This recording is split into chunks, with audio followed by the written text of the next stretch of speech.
Morning all of you. आज हम पढ़ेंगे भाषण लेखन, है ना।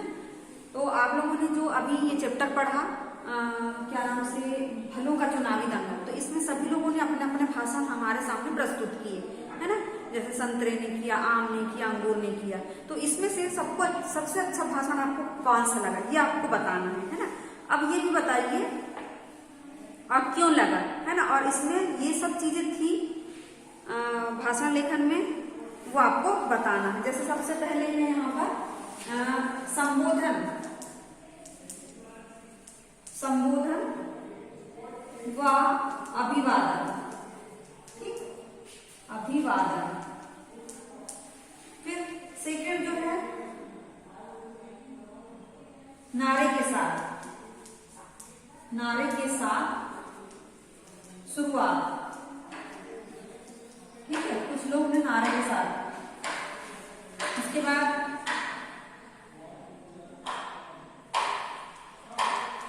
श्रोतागण से प्रश्न पूछना, है ना। इसके बाद देखिए भाषा का प्रयोग, भाषा का प्रयोग, श्रोतागण के अनुसार, ठीक है। तो अब देखिए आप बताइए कि सबसे अच्छा भाषण आपको ये बताना है कि जो जितने फलों ने अपने अपने भाषण हमको एक चुनावी दंगल के अनुसार सुनाए, तो उनमें से आपको सबसे अच्छा किसका लगा और क्यों लगा, है ना। और सबसे पहले बताइए कि उसमें जैसे किसी ने बहुत अच्छा भाषण दिया होगा तो उसका संबोधन अभिवादन कैसा था। उसने सबसे पहले शुरुआत नारे के साथ किया था, क्योंकि जो नेता होते हैं वो चुनाव में नारे के माध्यम से भाषण अपना प्रस्तुत करते हैं, है ना। उसमें ये होना चाहिए कि श्रोतागण से प्रश्न भी करे बीच बीच में, है ना। तो जिसने किया हो और जो आपको अच्छा लगा वो आपको बताना। फिर भाषण का प्रयोग, भाषा का जो प्रयोग है भाषण के समय श्रोतागण के अनुसार भी होना चाहिए। इस प्रकार ये सब चीजें आपको जो है ध्यान रखना। इसके अलावा देखिए आवाज में आवश्यकता अनुसार उतार चढ़ाव कि कहाँ पर उसने उतार के बोला, चढ़ा के बोला, है ना। फिर मुख मुद्राओं व शरीर भंगिमाओं के का आवश्यकता अनुसार प्रयोग, यानी कि कहाँ पर उसको कैसा बोलना चाहिए था। और धन्यवाद अंत में बोला कि नहीं। इस प्रकार से ये सब चीजें जो है भाषण के लिए बहुत जरूरी होती है ना। ये सब चीजें जिसने दिया होगा वैसे ही लोगों का भाषण हमको अच्छा लगा होगा। हाँ, अब बताइए कि भाषण से आप क्या समझते हैं, है ना, किसे कहते हैं, है ना। तो देखिए चलिए बताते हैं हम। आप जनता को अपने विचारों से अवगत कराने का, समर्थन जुटाने का सशक्त माध्यम क्या है? भाषण। यानी जो हम अपने विचार हैं वो जनता तक पहुंचाते हैं, वही क्या कहलाता है?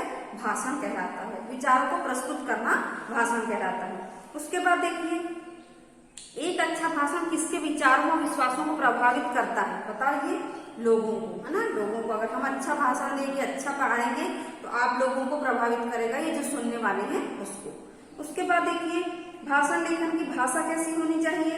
तो कैसी होनी चाहिए? आसानी से समझने वाली होना चाहिए, आसानी से समझ में आ जाए, है ना। उसके बाद तुम मुझे खून दो मैं तुम्हें आजादी दूंगा, ये किसका नारा है? बताइए, सुभाष चंद्र बोस जी का, है ना, कि तुम मुझे खून दो मैं तुम्हें आजादी दूंगा। तो आज जो है हम ये जो भाषण लेखन है वो आपको बता रहे हैं कि किस प्रकार से आपको लिखना है। सबसे पहले देखिए आप लोग पेज नंबर 51 निकालेंगे। उसमें देखिए भाषण लेखन लिखा है। आपने पाठ फलों का चुनावी दंगल पढ़ा, जिसमें विभिन्न फलों के प्रत्याशियों ने जनता के समक्ष अपना अपना पक्ष रखने के लिए भाषण दिया। प्रत्येक प्रत्याशी ने अपना भाषण देने से पहले उसकी रूपरेखा को अवश्य लिखकर अवश्य तैयार कर लिया होगा, है ना। मतलब ये जानना जरूरी है कि हम जब भी कोई भाषण बोलते हैं तो उसको एक अच्छे तरीके से उसकी रूपरेखा बना लेनी चाहिए कि क्या क्या हमको बोलना। अब देखिए भाषण क्या कहलाता है? आम जनता को अपने विचारों से अवगत कराने तथा समर्थन जुटाने का सशक्त माध्यम क्या है? भाषण है, ठीक है। अब देखिए एक अच्छा भाषण लेखक जानता है कि भली भांति तैयार किया गया भाषण लोगों के विचारों और विश्वासों को प्रभावित करता है। जैसे कुछ प्रसिद्ध नारों के साथ, है ना। जैसे तुम मुझे खून दो मैं तुम्हें आजादी दूंगा, ये हमने आपसे प्रश्न किया था, किसने दिया था ये नारा? सुभाष चंद्र बोस जी ने। फिर भारत छोड़ो इस नारे ने ब्रिटिश शासन के खिलाफ भारतीय लोगों को एकजुट करने में महत्वपूर्ण भूमिका निभाई थी। ये किसने कहा था? महात्मा गांधी ने। अब देखिए भाषण लेखन संबंधी ध्यान देने योग्य बातें, कौन कौन सी बातें हमको ध्यान रखना चाहिए। तो सबसे पहले भाषण लेखन के आरंभ में अध्यक्ष और सभा में उपस्थित लोगों का संबोधन, अभिवादन शब्दों का प्रयोग करना चाहिए, है ना, जैसे नमस्ते वगैरह जो भी हम करते हैं। सेकंड में है भाषण का आरंभ उद्धरण आदि से करना चाहिए, जो नारे हम बोल रहे हैं उस प्रकार से। फिर अगला है विषय को समझकर उससे संबंधित विचारों के सभी पहलुओं को लिखना चाहिए, है ना। फिर अगला है सभी भावों विचारों को व्यवस्थित रूप से लिखना चाहिए। अगला भाषण लेखन में विषय से हटकर कोई भी कथन नहीं होना चाहिए, है ना। फिर भाषण लेखन की भाषा इतनी अधिक सरल, सहज व आकर्षक होनी चाहिए कि श्रोतागण उसे आसानी से समझ सके। इसके अलावा देखिए एक अच्छा वक्ता दिए गए चरणों का प्रयोग करके अपने भाषण को प्रभावशाली और आकर्षक बना सकता है। जैसे ये दिया है यहाँ पर संक्षिप्त संबोधन व अभिवादन, भाषण की शुरुआत नारे के साथ, भाषण के बीच में श्रोतागण से प्रश्न पूछना व उनके विचार जानना, श्रोतागण के अनुरूप भाषा का प्रयोग, आवाज में आवश्यकता अनुसार उतार चढ़ाव, मुख मुद्राओं व शरीर की भंगिमाओं का आवश्यकता अनुसार प्रयोग, फिर अंत में धन्यवाद या ज्ञापन। अब देखिए एक उदाहरण हम आपको पढ़ के सुना रहे हैं। इसमें लिखा है विषय में करत करत अभ्यास के जड़मति होत सुजान। हाँ, अब इसके बारे में आपको अगर ये विषय दे दिया गया और बोलने के लिए बोला तो आप कैसे बोलेंगे? देखिए आदरणीय अध्यक्ष महोदय, प्राचार्य, प्रधानाचार्य, अध्यापकगण व मेरे सहपाठी, आज मैं आपके सामने विषय करत करत अभ्यास की जड़मति होत सुजान पर अपने विचार प्रस्तुत कर रहा हूँ या कर रही हूँ।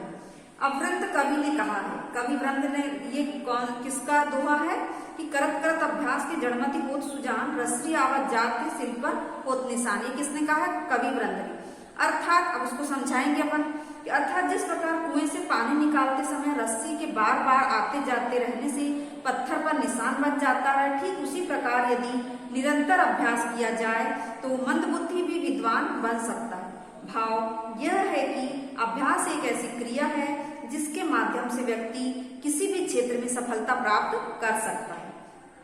संसार में जितने भी महान विचारक एवं सफल व्यक्ति हैं, उनकी सफलता का रहस्य उनके अभ्यास में छिपा है। जैसे महाकवि कालिदास ने अपने प्रारंभिक समय में वे महामूर्ख थे, लेकिन अपने अथक व निरंतर प्रयास से वे संस्कृत साहित्य के श्रेष्ठ कवि और प्रसिद्ध नाटककार बन गए।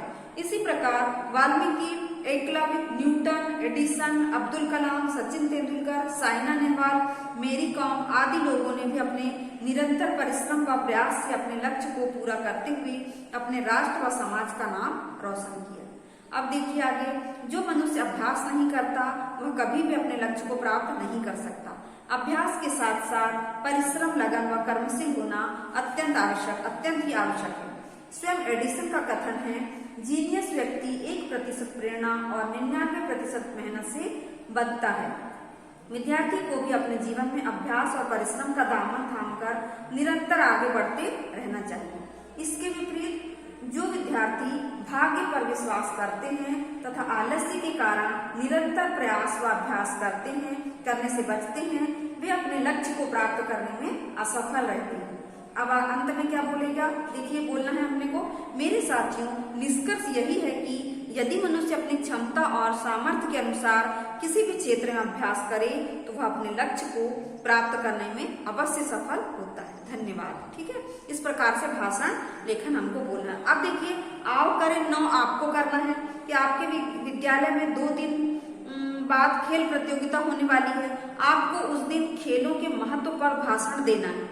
इस विषय पर आपको एक भाषण तैयार करना है, यानी कि आओ करें 9 और मेरी बारी 6। यहाँ पर भी एक क्वेश्चन दिया है, ये देखिए आपको पेज नंबर 13 में आपको अपने विद्यालय में मोबाइल फोन लाभ व हानि पर एक भाषण लिखने के लिए कहा गया है, जिसे विद्यालय के विद्यार्थियों के समक्ष प्रस्तुत करना है। आप निम्नलिखित संकेत बिंदुओं की मदद से भाषण तैयार कीजिए। तो सबसे पहला इसमें जीवन का आवश्यक अंग, जुड़ाव का माध्यम, अनेक सुविधाओं वाला साधन, उचित प्रयोग की आवश्यकता, इस पर आपको भाषण तैयार करना है। अब आप लोग से बनेगा तो कीजिएगा, अगर नहीं बनेगा तो कोई टेंशन नहीं है ना, फिर हम आपको बता देंगे। तो आज की कक्षा हम यही समाप्त कर रहे हैं। आज आपको आओ करें 9 और मेरी बारी 6 जो है करना है। धन्यवाद बच्चों।